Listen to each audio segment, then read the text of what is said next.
One of the really nice changes to the Messages app this year is that you can now send stickers in your text message as if they were emoji.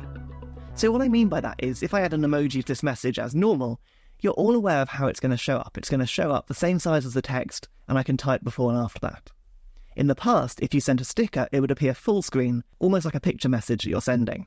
Well, now with iOS 18, all of your stickers, as long as they're not animated, will appear just like the emojis do in your message.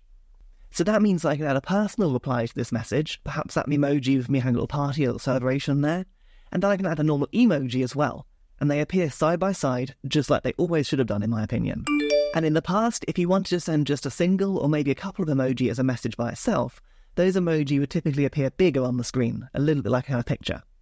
This also works as stickers, so if I send an emoji and a sticker in one message but with no other text, they'll appear bigger on the recipient's screen, just like you'd expect. And that's not all that's new in Messages this year. In fact, there are quite a few cool things that have changed, just under the surface. I spent my summer playing with iOS 18, and I've made a ton of quick tip videos on my channel down below, but excitingly I've also written my first ebook. I've called it 100 Quick Tips for iOS 18, and if you follow the link below, I promise you're going to find things that you never knew your phone could do now you've updated to iOS 18. I'll see you next time.